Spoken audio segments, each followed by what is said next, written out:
as crazy as it sounds, growing up, people are trying to rip your head off was my safe zone. You ever been in a fight? Well, the baddest mother is the baddest mother. Hide me early. One of the greatest knockouts you'll ever see! There's some bad mother out there, you don't want to wake them up.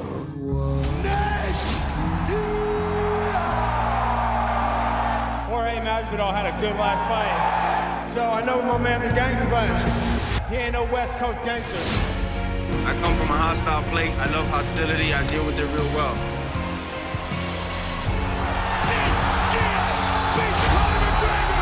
I'm not surprised, mother. You want to see some wild animals? Circus show comes into town, Madison Square Garden. Tune in.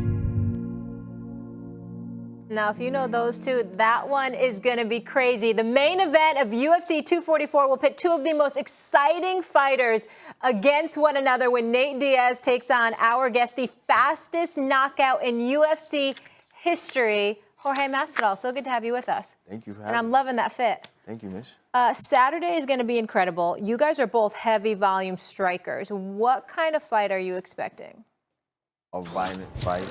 A fight. You got two animals, two of the wildest dudes on the planet getting locked up in a cage and just going at it. We're going to find out who's a little wilder, who's a little bit less domesticated, you know? UFC has instituted rules to like increase striking through the years and to decrease grappling, because grappling seems to have the upper hand once you get in the octagon. But what you've shown with obviously a striking background is that you can still be very successful as a striker. How do you make that work in a sport where history has shown that grappling, like you have to be fundamentally sound there? How do you make your striking work? First, you got to submerge yourself in that. You can't shy away from the grappling. I'm ready to go anywhere the grappling could take place. I'm ready to go there. I've been there 1,000 times in training in just 1 week, 2-3 weeks. So I'm actually a pretty good grappler. I don't choose to use it, but man, I could fight with any guy in my weight class. And if I had broken my hand or something went wrong, I could grapple with him and hold my own. My specialty, what God gave me, my abilities in the striking. What people want to see is the pure violence. Nobody wants to see guys hugging and sniffing crotches. We want to see that brutality, so that's what I bring into the sport, you know? I do. What do you think you're going to need to do in order to beat Nate Diaz Saturday night? What are you expecting from him? What do you think you need to deliver? I'm expecting him to be the same dog he's always been. Just come in ready to give it his all, and what I'm gonna do is baptize him, man. I'm taking him out of this planet. I'm sending him out to outer orbit. You know, I don't care who they put in front of me. It's always the same mentality. It's just hit the off button on them. Looking at your whole look, your demeanor, your background, the fact that you came up street fighting, the dude who you remind me most of is not an MMA fighter, it's a boxer, Roberto Duran. Can you tell me something about any influence he may have had on you? That's the most humbling thing anybody's ever told me on air. That was crazy, man. That's my favorite fighter of all times. Since I took to the sport of boxing, there's a couple guys I really like.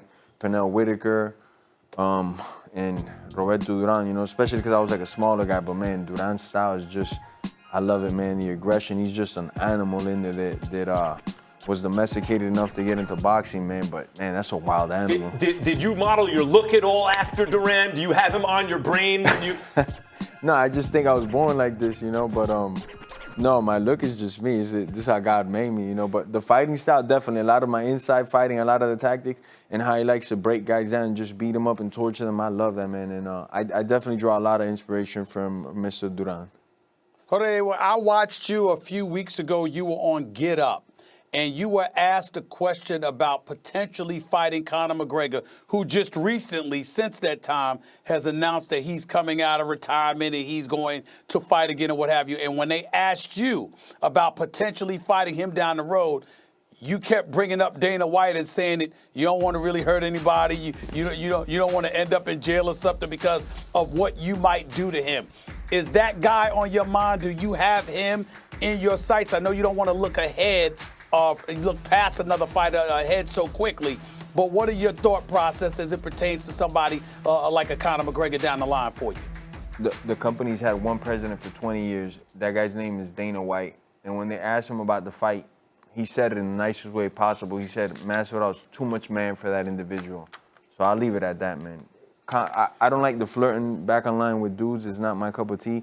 I don't want to sit here and call him out. Plus, he's retired. I heard that he's coming back and this and that. When he steps in the cage and fights somebody and gets a win, we could talk, man. Until then, Dana White has deemed that I'm too much man for that individual. I don't know.